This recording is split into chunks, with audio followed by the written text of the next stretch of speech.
Welcome back, all you Fabricans and Fleshbags, to the Super Not Funny Show. And we're doing a podcast today. And I want to welcome to the Super Not Funny Show podcast a good friend and a lover of all things pop culture and video games and all that fun stuff. It's my good friend Lottie. Lottie, what you doing, man? How you doing? I'm doing great, man. Just ready to talk about these shows. I'm ready to have some fun on this podcast. Absolutely, man. Of course, this podcast, if you guys have clicked on it, you know this. We're here. It's the Invincible-CAST from the Super Not Funny Show, talking about this awesome new show coming from Amazon Prime by Robert Kirkman about a teen superhero trying to make his way in the superhero game. Of course, Invincible, like I said, Robert Kirkman, he created that, it's been over a decade ago. Actually, it's more than a decade. I think it was in the mid-2000s. About a teen superhero. Yeah, he's the son of what's essentially Superman.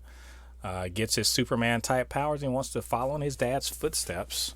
But because this is Robert Kirkman, it ain't never that simple. You know, I would say it's not simple at all. It's not pretty and not fun because, of course, we know Robert Kirkman from The Walking Dead, and you know how he messes around with people on that. So. But we're gonna get into it. We're kind of late to the party on this one, man.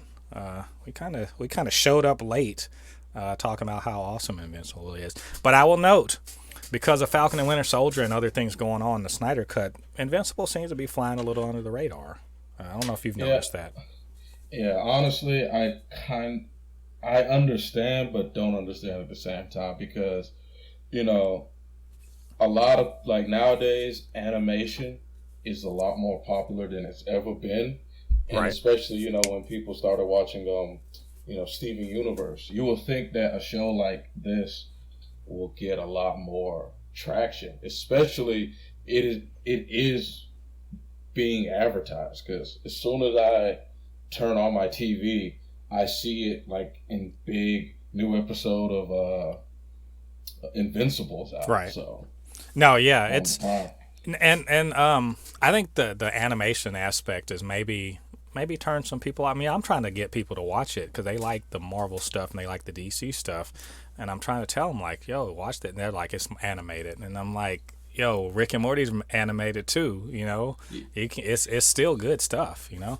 And you make a really good point because that's the one thing I don't understand. People love watching Family Guy, Rick and Morty, a lot of these shows, but when it comes to like action, they don't want to see stuff animated. But what they don't understand is that there's things that you can do in an animated show that you can never do, or it costs a lot of money. Yes, absolutely. To make it live action. Yeah, absolutely. It's weird, but like, and we'll get into it like when why don't we just go slide into that? I think the point we're making though is that this show ought to have more people watching. It's ridiculous that it's not getting the same kind of like pop that WandaVision or what. Because it's, first of all, I know we've sort of talked about it, you know, before, but it's fucking great. It is a great show. Yes. And if you don't know anything, like I know because I read the comic, but if you don't know anything about the comic, this must be like a I don't know. It's just like I don't want to say it's different, but it's definitely a breath of fresh air, I think, in the superhero game. It's because one of the things that I always find a little annoying whenever I watch like a lot of superhero type shows. Like one of the shows that kind of like in anime that it's trying to be better, but it still falls at the same pitfalls like My Hero Academia. Mm-hmm. It's like if you're a hero, you're a good person and you're a hero because you want to save lives.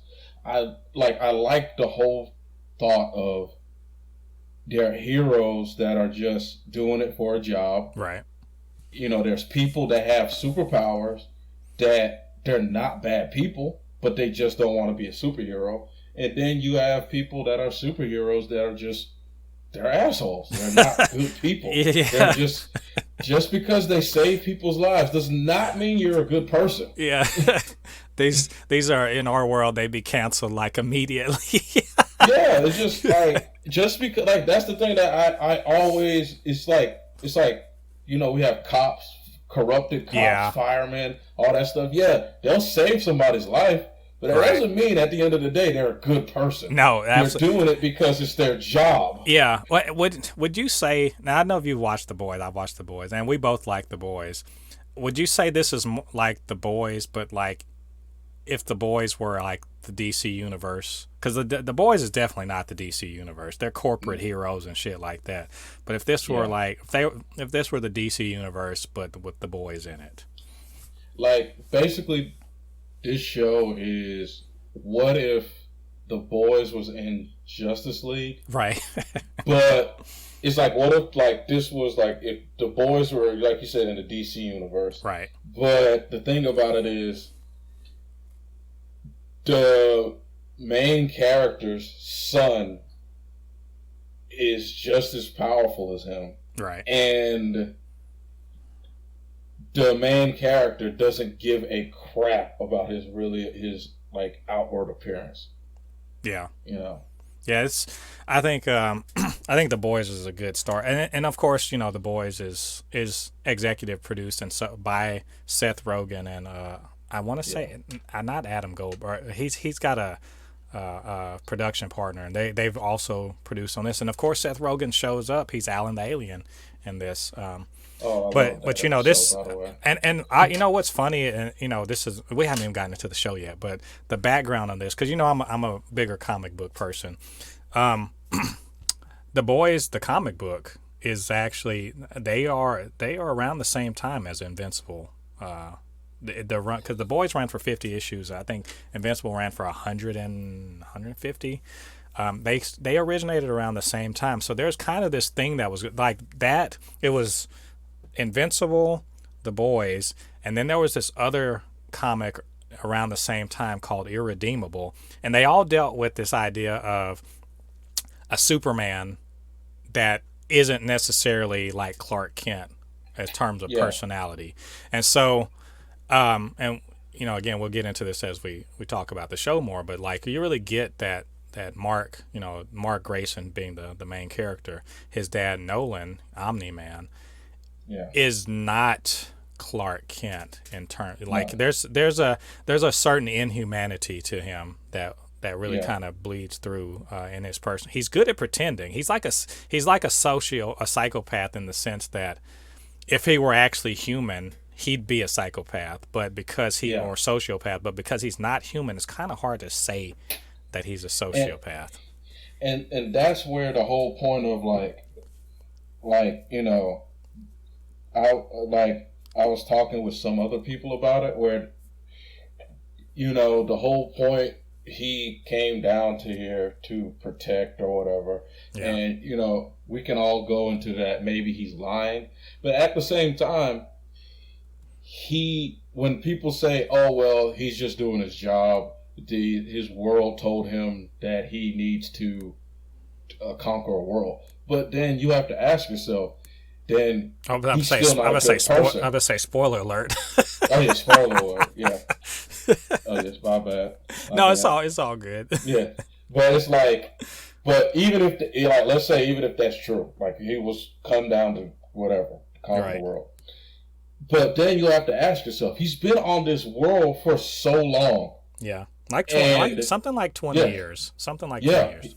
He has a son, like. You will think by now, sort of like how within Dragon Ball with Vegeta, how Vegeta changed. Right. Like there will be something in him that will at least be like, you know what, this is wrong. Right. But he has none of that in him. Well, like he literally does. Once again, he's not human. So, well, why? You know what? Why don't we get into that? Let's recap, because we're 4 episodes in. Let's sort of like, work through the episodes that we've seen so far. So, and we'll just like real quick.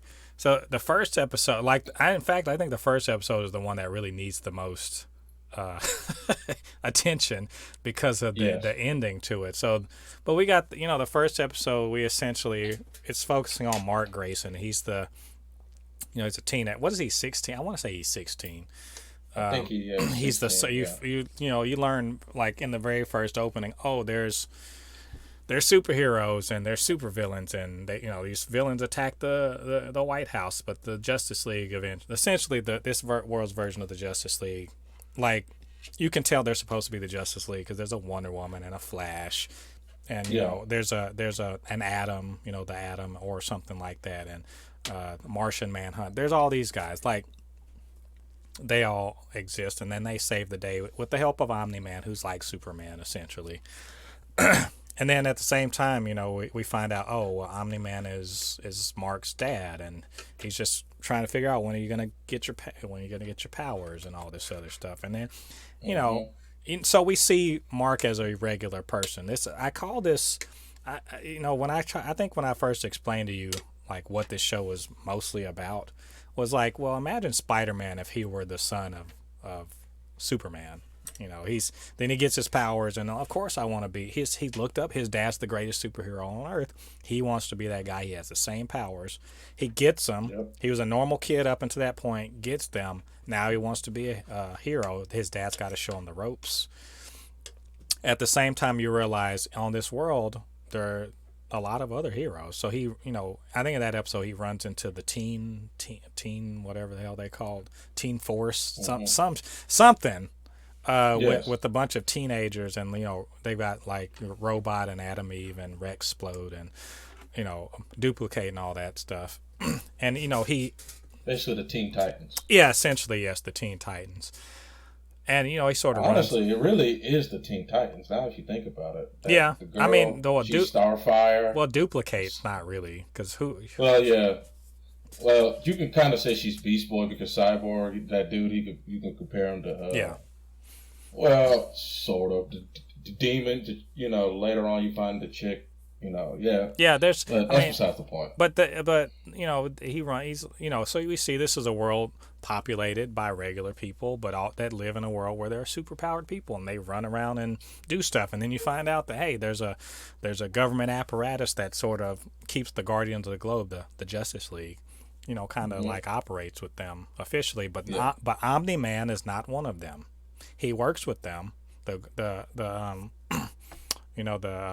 government apparatus works with him because he is but he doesn't work for them. And so the government knows who he is, and you get what I like is like the guy Cecil. He's the Nick Fury, if you will, of this world. And then so all of that happens. You're like, yay! This is going to be a pretty run of the mill. Superhero thing, superhero origin. He's got to balance work, like working as a hero with, being a teenager and whatever. He goes to school with Adam Eve, and she sort of like gives him some tips and all that other stuff. And his dad, he looks up to his dad, and he's like, I just want to be you. And okay, cool. And so that's all. It's all good. It's fine up to that point. Invincible's a fine show. It's got good action. It's the animation's not awesome because you got a budget for this thing. They're not going to spend the boys' money on it. But still, it's pretty good. Pretty run of the mill. Nothing super special about it except the fact that you kind of like Mark and his friends and his family. And you think, yay, Superman with Omni-Man, and then that fucking ending. Yeah. that ending. What did you think when you first? Because I didn't tell you what was going to happen. I knew what was going to happen, but I didn't tell you. I just wanted to hear what you had to say about it. So I knew, going into the show, what Omni-Man was all about, what the whole like backstory of the story. So I knew eventually this was going to happen. Right. I didn't think it was going to happen episode 1. But then when I saw them all coming there, because at first I thought, like when I saw them all there and I didn't see Omni-Man, I was like, okay, something's about to go down. Yeah. Then when I saw the Red Ride or Red Flash, I think Red Rush or something like that. Yeah, Red Rush. When Red Rush sensed and pushed Immortal out of the way, and I saw that flying fist, I was like, okay, here we go. And yes. And it's just it amazed me that, because it shows two things. That Omni-Man is a smart guy. He knows what he's doing. Because during the whole time when he tried to punch somebody, Red Rush, and this is also what's another thing that it points out immediately, that Omni-Man is not invincible. He's not Superman. Like how Superman will fight the Justice League. Superman is basically, he could almost beat every single one of them by himself without really any problems, except really the Flash. Right. But Omni-Man, he was like, okay, well, I was hoping to sneak attack some of you guys. Now I have to figure out how to stay alive at this point. So immediately he was like, so the Red Rush was getting everybody out the way. So he was like, okay, if I'm going to kill any of these people, this guy has to die. Right. And what's just a immediately... Yeah, that's the fucked up thing is that you immediately knew, like, all right. As soon as I saw that, I was like, oh yeah, well, this is going to be a very unpleasant death for him. And but I would note also that this, in the comics, they don't really show a lot of this. This is complete. The way they did this is different than in the comics. And what was crazy was, in my mind, when he was like crushing the Red Rush's skull, I was saying to myself, why is no one helping him? But then I said, this is probably happening so fast that they literally don't even, they can't even comprehend what is going on right now. Right. Because Omni-Man, he may not be Superman, but he's still faster than everybody in that room. Yeah. Probably by thousands of times faster than him. And it was just such a graphic scene to show Red Rush punching him with everything he had, to the point that his hands were breaking. He was that desperate to stay alive. But then it hurt Omni-Man. Right. To where, like I said, it showed that he's not invincible. Exactly. Then I think right after that he killed he killed all the heroes that had hacks. Yeah. They had powers that were hacks. Yeah. So of course he killed basically their version of Batman, so they can't make a plan together. So killed him. And then I would like to note that their Batman's an idiot. As soon as I realized there's a fight, I'm like, I'm peacing out. Because nothing he could do. Exactly. Really, at that point, there's nothing he could do. So he killed him, and then right after that, he went after the chick that could phase through everything. Which I was just like, she's an idiot too. Immediately, why didn't you go intangible? Yeah. As soon as you saw that this dude was trying to kill you guys. Yeah. Immediately I would have went intangible, but she didn't. I'd have stayed intangible. I'm like, I'm never not being intangible. Yeah. Fuck this noise.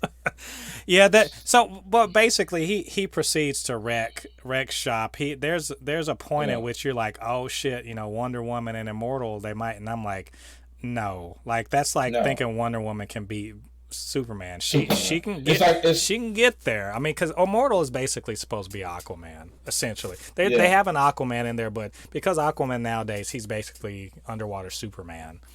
I mean, and then, but it's the whole point is that you get this unbelievable, probably one of the most violent superhero things I've ever seen. Like in any kind of motion. Like I've seen brutal shit in comics, of course, but it was to see, essentially in my mind, what I really think that what it would look like for Superman to just be like, I'm gonna kill all of y'all. That's more or less what it was, right? So all of that, then that's the end of the first episode, man. Yeah, it's the end of the. And it was still like, after watching it, it was like a thing of shock, because it was like, my God, he killed all of them. Yeah. And he did it so brutally. Yeah. Like, you would think that he would like you know how in he would be nice about it. He would be nice about it. Yeah, he'll just punch them to death. Well, he doesn't have eye lasers, so he can't just like quickly decapitate people. But like, it was weird. Like I kind of wonder. Like I just wonder, like, why do that? You have the ability to quickly and quietly kill someone. Why would you pummel Batman to death like that? Yeah. Why would you crush the Flash's head when you could just slice? He could just Yeah. slice his neck and that be the end of it, right?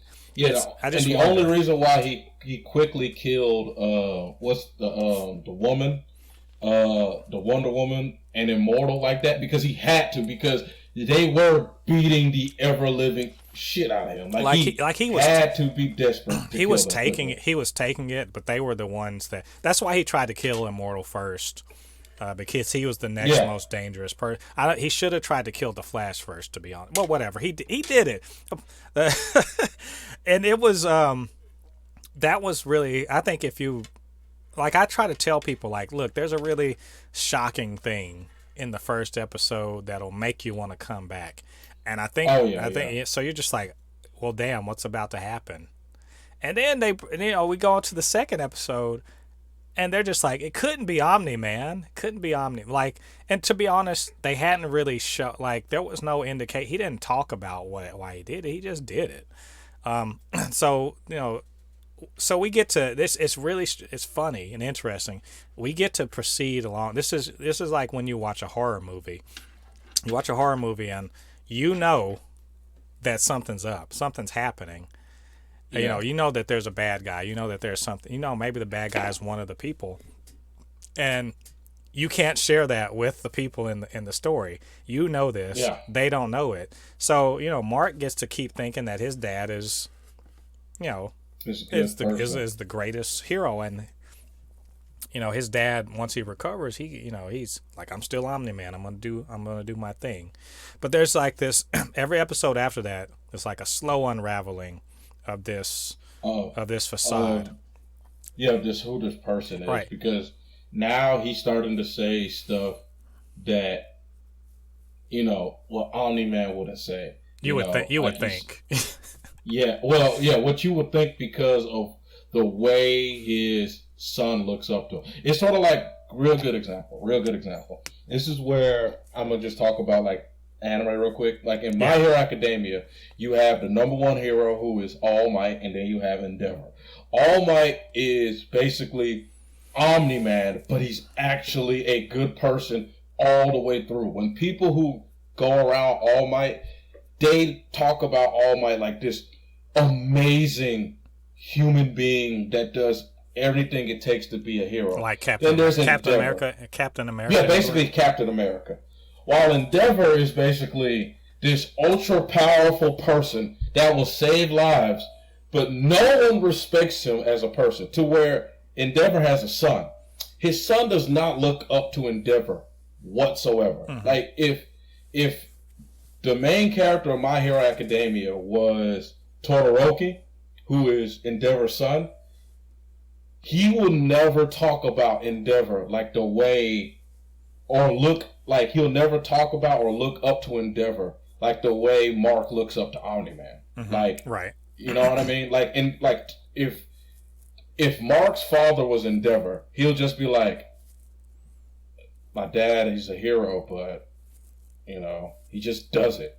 That's how he'll talk about it. But he talks about the way Mark talks about Omni-Man, like Omni-Man throughout his life was preaching these good things. He was going out of his way to do things. Mm-hmm. Now all of a sudden he's like, no, I don't think we should do this. Yeah. No, I don't know. Yeah, that's something to note about this show is, I think it's, well, I don't want to say it's the influences from other pop culture is what I was thinking of, but to be honest, this show is like I said, the story is based on is 15-ish years old.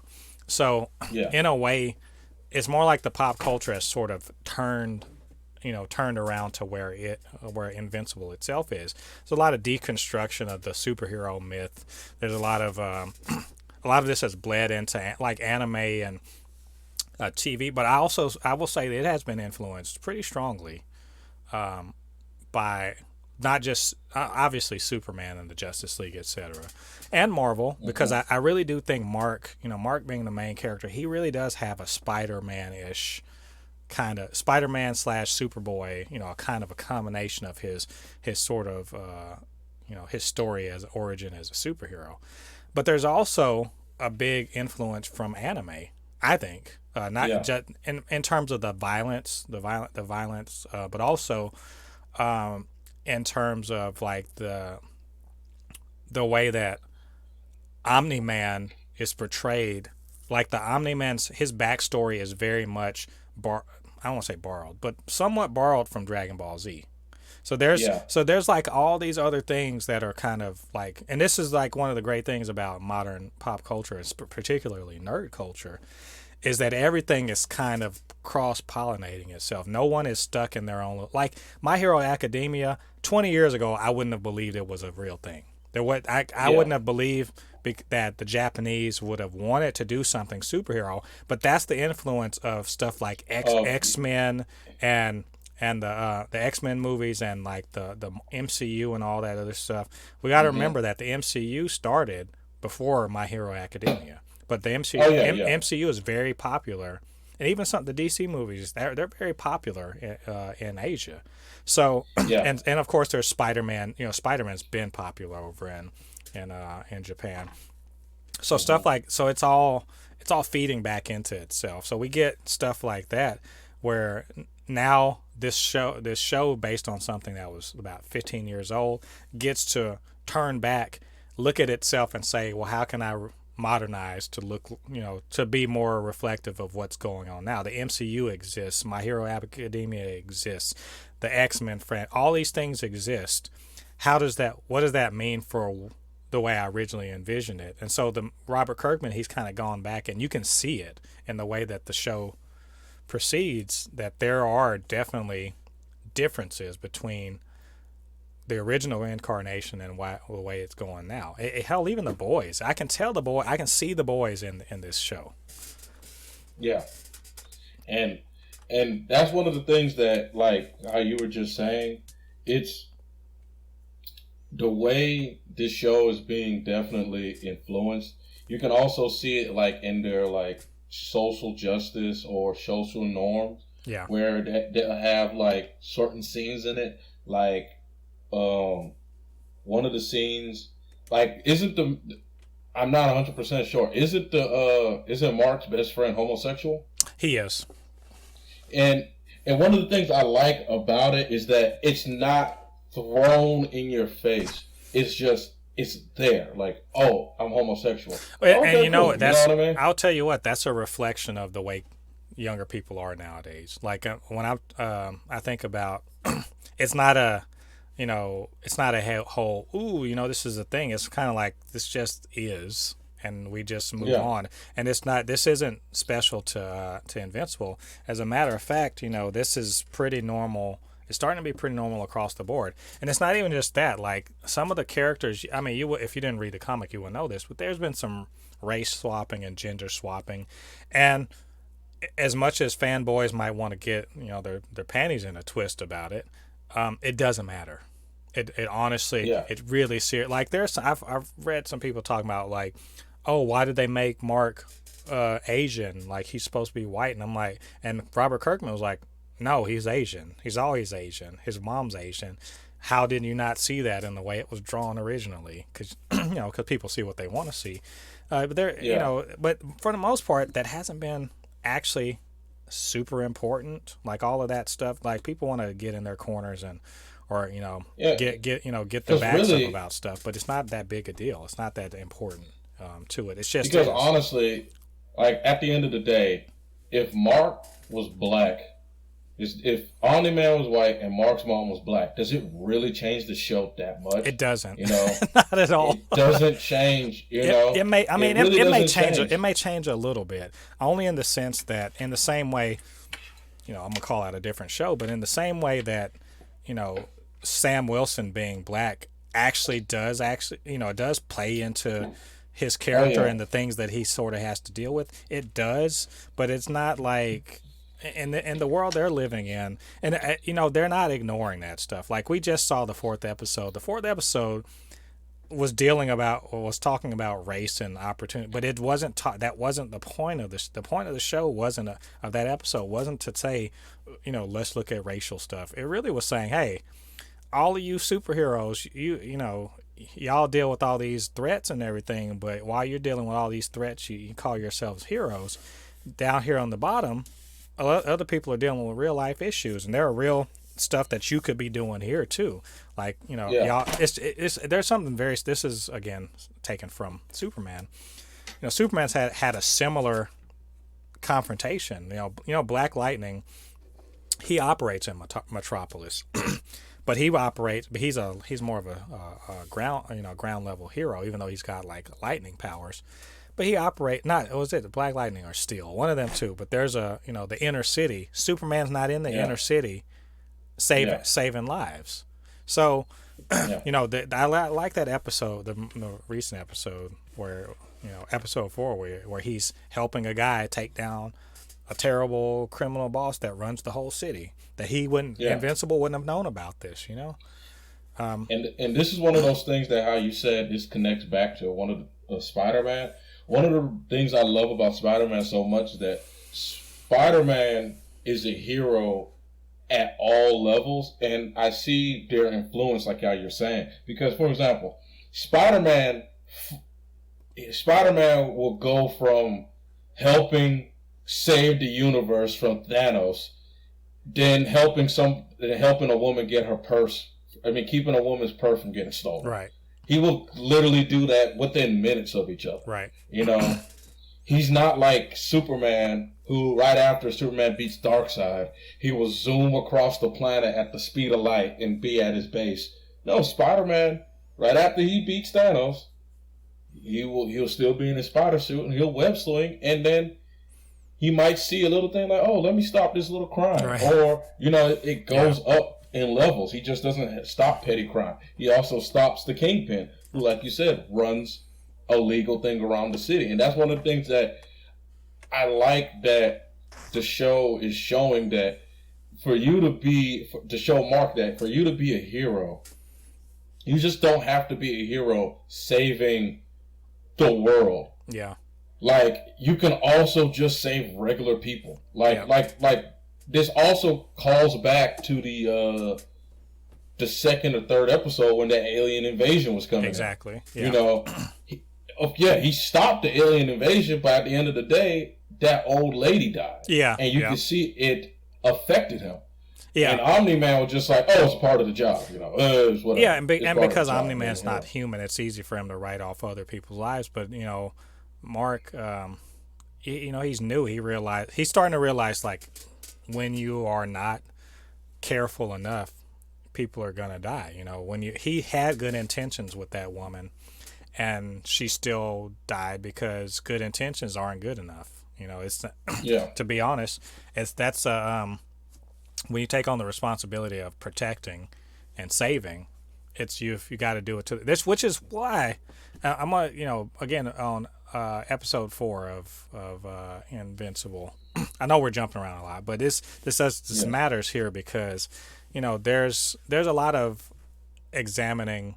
If there are superheroes, well, what's their responsibility to themselves, to us, to society? There's a lot about, if you are a hero, having the power to beat up the bad guys isn't enough. Mm-hmm. And I forget the guy. What's the black dude, the older black guy on the team? I can't remember his name, but he's got the power. Yeah. He's got the powered suit, and he was pissed because he was like, we could have done that better and saved more lives. That's the whole point of this, instead of just trying to look cool, kicking the shit out of the bad guy. And I kind of love that, because that is an aspect of superheroes that a lot of nerds have been overlooking. There's a reason in Man of Steel that Batman's like, yeah, we need to do something about this Kryptonian shit, because I get it. You're trying to say, we appreciate that you save the world. Can you be better at it?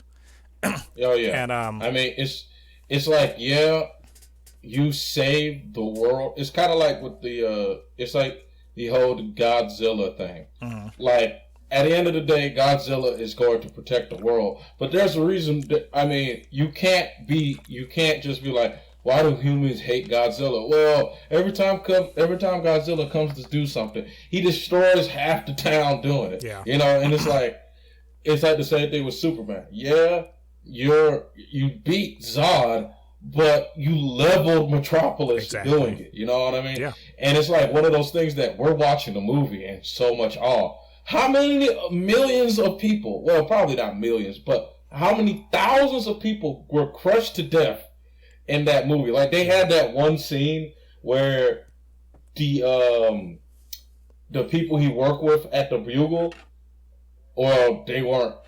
Well, she wasn't there at the Bugle yet. I mean, not the Bugle. Whatever that. Wayne What's that? Enterprises. No, not Wayne Enterprises. What's that place that he? The Daily what's Planet. that place that? Daily Planet. Yeah, the Daily Planet. Remember, like, it showed like some of the people, like the girl, she was stuck underneath the thing, Right. and they were about to get crushed by the thing, and they weren't going to leave her. Right.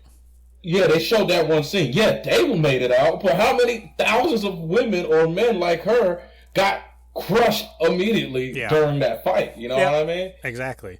And so, kind of like, you know, they talk about, they more or less are covering all this. You know, part of being a hero, you know, as Cecil says, is just choosing to be available to, you know, to save the day.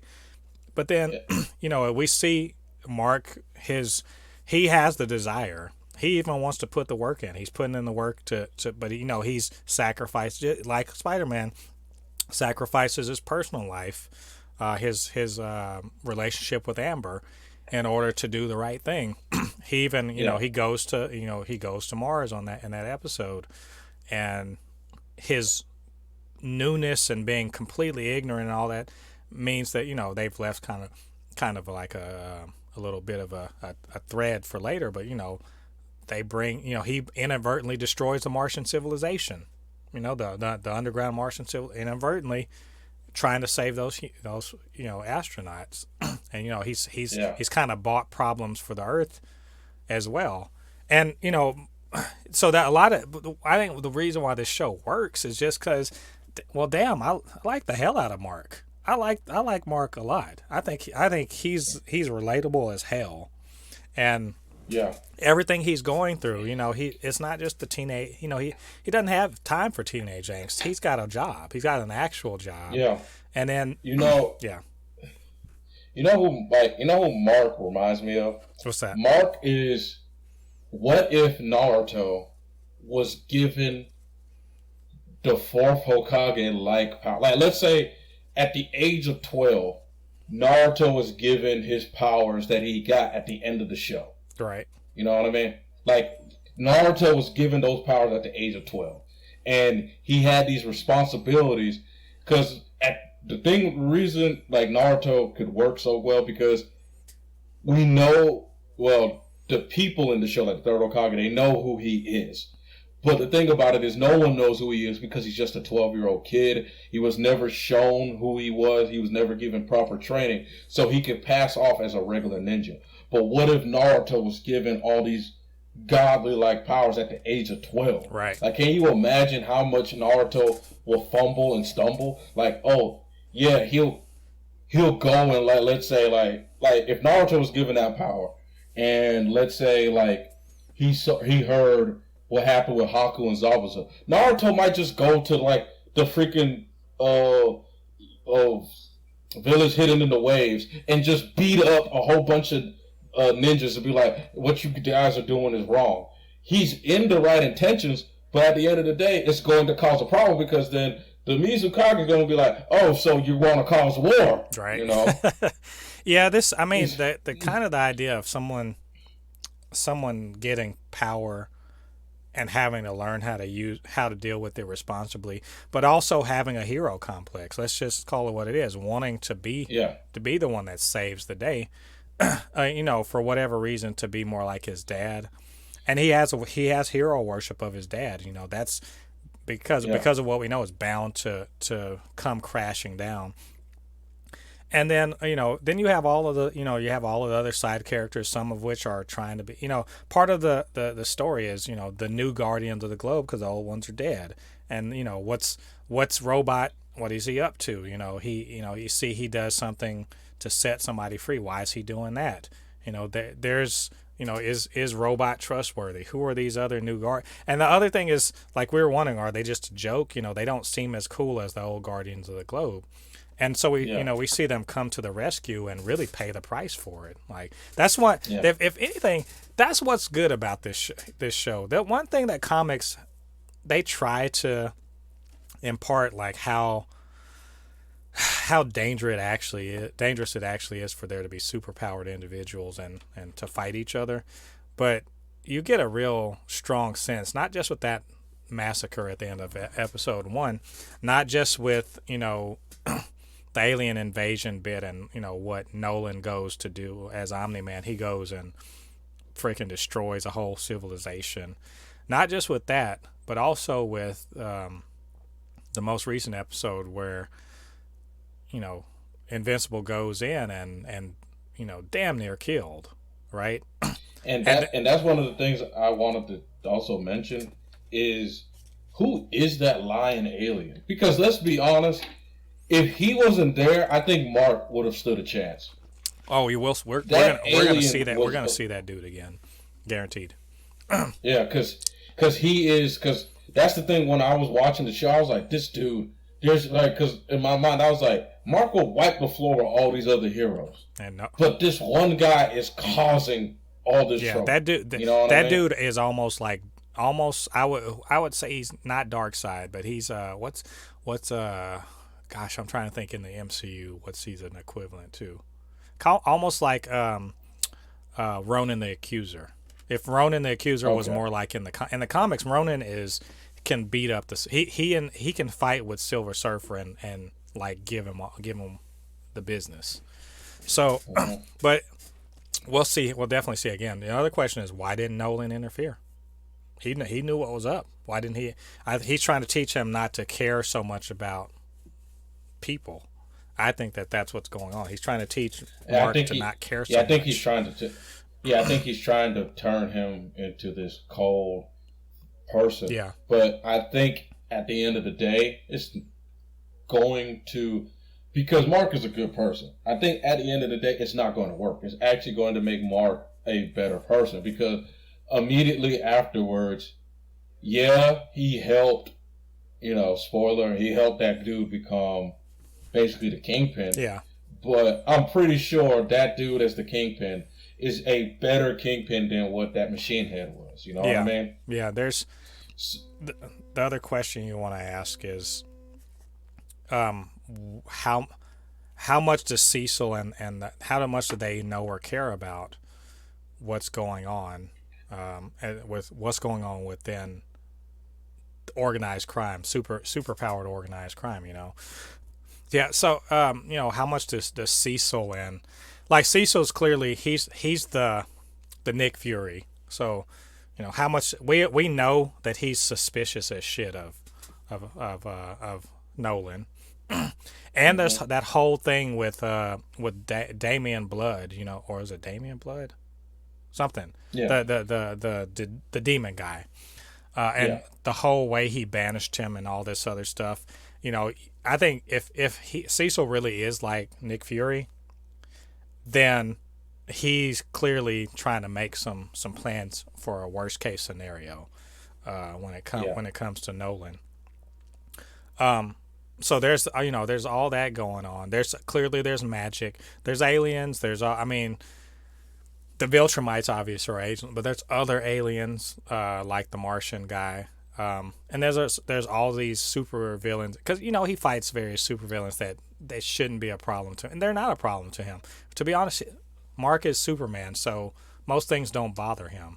But seeing him get humbled and get his ass whooped, because that's what happened, got his ass whooped and almost killed, and then somebody almost getting killed to help save him, was kind of a pretty big deal. And then of course we got this whole other plot thread where Damian Blood or Dark Blood or whatever the hell his name was intentionally set it up so that Mark's mom would start questioning her husband's who he is and kind of really, and seeing that she's smart and she's figuring this stuff out.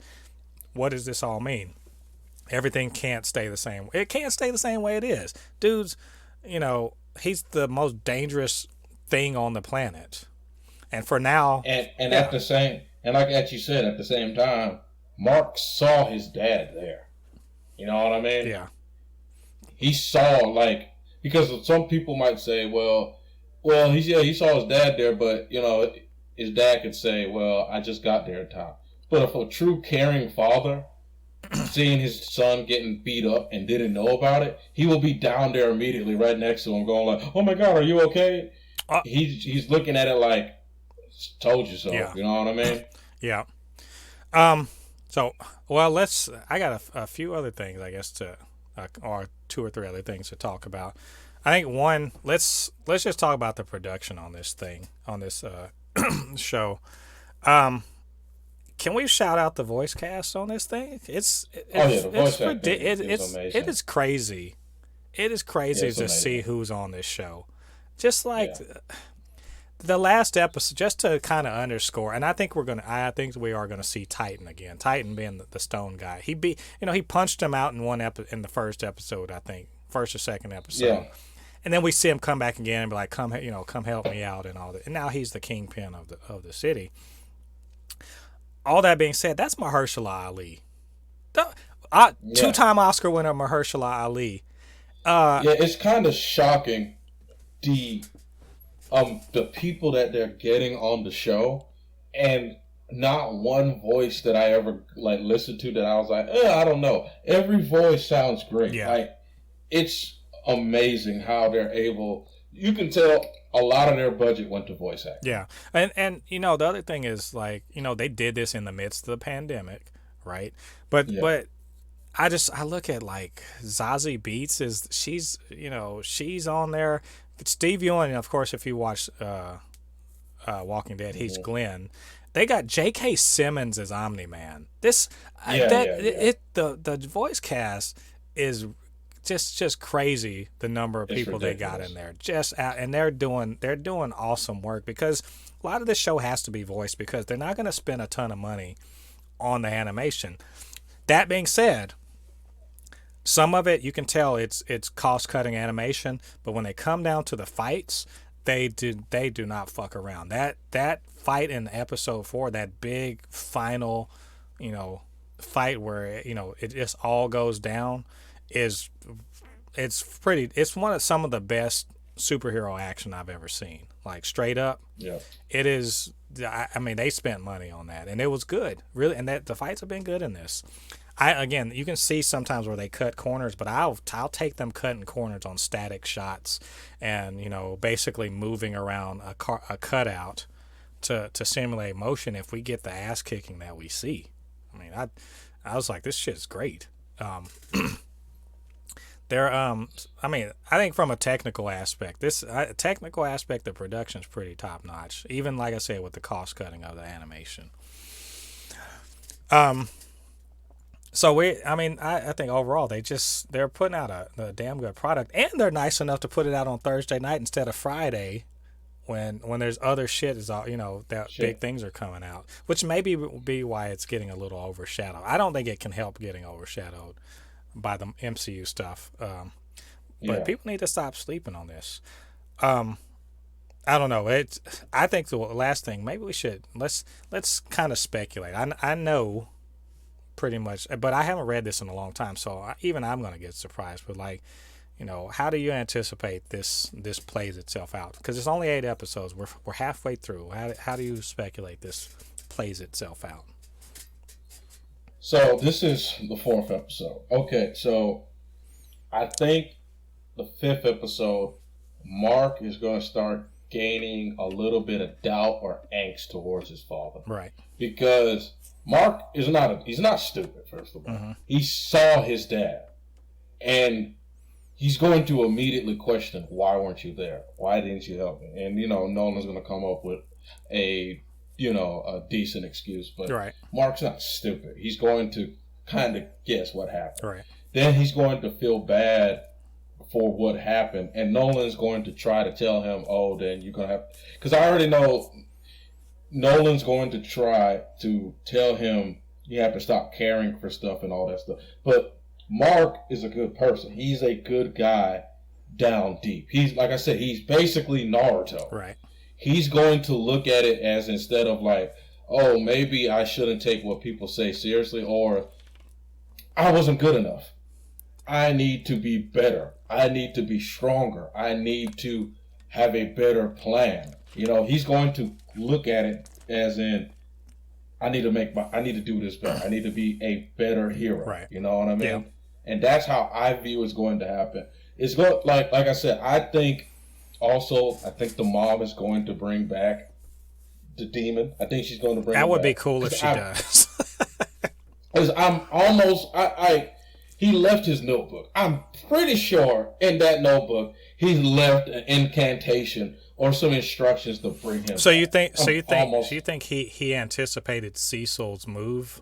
That maybe he anticipated that would, and you know, if that happens, that would make sense and it would be pretty smart, because you know he's left her enough clues to raise major doubts, but she needs to get some confirmation about it. My question is she going to approach Cecil about it?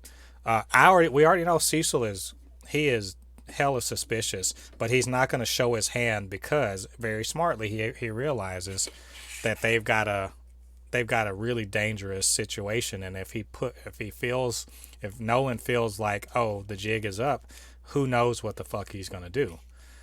Well, that's the thing. Exactly. And that's the thing where, see, he sees good in Mark. You know, he sees good in Mark, but he knows that if all things go down, he feels that, like, for example, Cecil wants to make Mark a good person. Right. Or, well, at least he wants to make Mark that he has a connection of wanting to save the world. Because throughout the show, and this is why throughout the show, Mark has always made the right decision. Not in the sense that he's always made the best decision. He's made the right moral decision. Right. Like, for example, he didn't have to go to Mars, but he made the decision to do it. He didn't have to help, you know, these people, like the Titan. hero. Yeah, Titan. The Titan, or the what is those people? The hero organization, whatever they're called. Yeah. He doesn't have to help them, but he's always made that decision when his father outright went against it. It's not like his dad is just like, make your own decision. His dad is like telling him, no, don't do it, don't do it, don't do it, don't do it. And he's outright always made the right decision. So he wants Mark to probably be a contingency plan, but now he knows that Mark, there's no way he's going to be able to defend his daughter. I mean, defend the world against him, against Omni-Man. And then that's where he took his blood. And now he's finding out, well, how do you hurt? How do you hurt a Viltrumite? How do you hurt a Viltrumite? Yeah, it's a good. I mean, they can't figure it out. It's a good question, and you know, they're banking on Mark probably being the last, you know, the only person that can really stand up to his father. And so I know where the best story beat for the end of this season is. So in my mind, I don't know what the next 2 episodes are going to be, but I can tell you, I'm pretty sure, I'm almost certain, episode 7 is going to be where all of the lies and stuff start falling away, and then they take, Nolan's revealed for who he is towards the end of that episode, and now you have Mark confront, he's going to reveal himself fully, tell the truth about himself to Mark, and say, basically do the Darth Vader thing, join me. And then the last episode is going to be Mark being like, I'm from Earth, and then it's going to be on. I'm almost certain that that's the way it's going to play out. Now we'll see. We got 4 weeks before this show is over, but I feel like that's where now between there and then whatever's going on with the new Guardians and Robot and the Basher twins, the clone bad guys, and people recovering from that pretty horrific ass kicking that they all took in the 4th episode. And then of course I think that it's only a matter of time before Invincible it gets asked to become a member of the Guardians. And between that, who knows that how they're getting that. The good thing is, like I said, I'm not even trying to go read back the comic because I don't want. I want to be surprised. I want to be surprised by what's going on. Yeah, and also they're probably going to have to bring the chick back, the one that can make matter. They're going to have to they're probably going to be like, listen, like I know you have your problems, but hey, we're beat the hell up. Yeah. So, you either become a hero or the world that you love living in might get destroyed. Right. So, and then of course on a personal front, like I said, the wife finds out about what's really going on, and Mark's personal life is probably going to go to crap because he's Spider-Man. Spider-Man never gets to. He can win a fight, he can beat the bad guy, but he never gets to be happy. So yeah, he doesn't get to. And this is and this is where the thing sucks. Like in my mind, in my heart, I know he's not going to end up with the girl. Yeah, with Amber. Yeah, as much as I believe she's good, she's really good for Mark because she's someone who's what you call an everyday hero. She does good things when she doesn't have to. Right. And I think she's a really good person for Mark, but part of me thinks her mom or dad is a villain. Part of me thinks that. And then another part of me thinks that he just can't tell her his identity. Yeah. And if he does tell her identity, it's not good for the relationship. Right. You know what I mean? But I think it's also clear in this show that secret identities are less important than in the maybe in the Marvel universe. And and that's one of the things that I kind of, like you said, I was thinking about too, because if anybody found out Mark's secret identity, like they can easily put the mom in a secret bunker. You know what I mean? But even beyond that, I think that I think it's pretty clear that Omni-Man's. If you really wanted to know Omni-Man's his secret identity, you could find it because somebody in the global agency. Well, he doesn't wear a mask, and somebody in the global agency knows. We don't know what the hell does he do for a living. That's not clear that and he and Mark are always taking off. Like I always think about like Spider-Man, like someone's just randomly looking at Spider-Man just jumped out of that dude's window, or he gets up and flies supersonic from the neighborhood. Like they don't even care about people. What the hell's a secret identity? How dumb are people in this world? Dumb. It's the better question, because how hard can it be that everyone has a cell phone and it can more or less be like, I saw Invincible fly away from here. Let's keep an eye out. And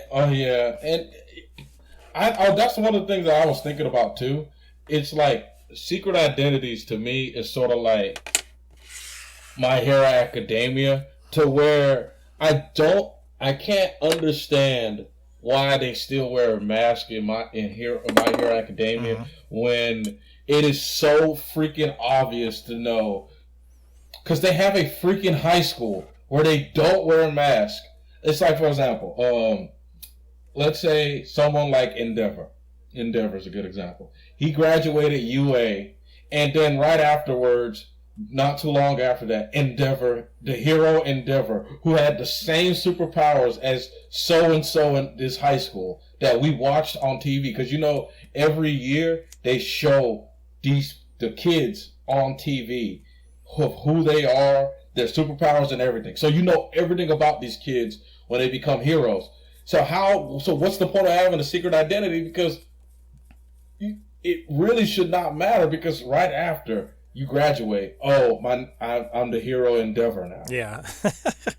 Yeah, this is one of those let's try not to think too hard about it situations. Yeah, and I want Mark to end up with her because I think she's really good for him. Yeah. And I'm not saying it's sort of like, and I think it's going to probably end up in the ending is going to be like that. He ends up with her because it's sort of like the Naruto and Sakura effect. Sakura is not a bad person. She's just not good for Naruto. Yeah. You know what I mean? It's kind of like the girl, like the girl who can make magic. Yeah, her name is Eve. Eve. Eve's a good person, but she's not good for Mark because she will bring doubt into his mind. You know what I mean? Like, because she doesn't know if she wants to be a hero and all that stuff. And while Mark talking to Amber, he's like, oh, you know what? You're right. Maybe I should not think of myself and go beyond and help people. Right. You know what I mean? Yeah, I mean, I think the influence of the non-powered cast is going to be important, but like with with any hero, they can't just be 24/7, kicking ass and fighting crime. The world doesn't work that way. There's not always something to do like that. And plus he's a high schooler, so he's got an actual life, and no life. It's no good to just work and never have a life.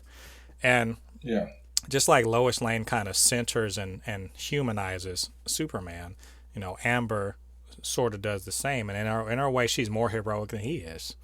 So there is. I do like that observation, and it's something to keep an eye on, and how they kind of update that relationship and his non-superpower relationships to make him more relatable. That's going to be important. But what, man? I can't believe we spent an hour talking about this. We could talk some more, but I think this is a good place to stop, man. We got a new episode coming up this coming Thursday night, and we'll check that out and come back. I think we can come back and do a season recap, but I'll be we'll do this again on this coming weekend. We'll do a one for the new episode and kind of see where they are. It's not going to be an hour long. We're just kind of trying to catch up on the show. But anyway, you guys have all heard us talking about Invincible. You should be watching. Get out there and watch this Invincible. It is quite honestly, it's a treat, and also it's probably some of the best superhero stuff you're going to be getting a load of. Especially, there's a lot coming out right now. It's not just Falcon and Winter Soldier. Jupiter's Legacy is about to come out. It's a bunch of stuff. But don't. Legacy. Yeah. It's cheat. Well, you can tell me. I'll tell you about it. You can tell me this off this. Because but I just say don't sleep on it because it's animated. It's Robert Kirkman. His pedigree. It's got a great voice cast. A lot of really good action. A lot of surprisingly emotional stuff. There's a lot here for you. If this is your jam, and even if it's not, just give it a chance, man. I think it's worthwhile. Oh yeah, and another aspect of this show that is very underrated: the music. The music in this show is extremely good. Yes, and it will always catch you by surprise. Always, it will always floor you of how well the music selection is. This show is just downright a good show. Yeah. I really don't have a problem. Like, usually when I watch a show, I at least have a gripe. I have no gripes with the show. I have no gripes with the animation. I understand everything. It's a great show. Absolutely. Please watch it. Yeah, absolutely. Yeah, you guys should be watching. So, all right. I guess that's all for us today. I've been Mo Thépuppét. Lottie, thanks again for joining me. We're going to do this again soon. Definitely. In the meantime, are you guys subscribed to the Super Not Funny Show? If you're not, what are you doing? Get down there, hit that subscribe button. Join the Super Not Funny Show family.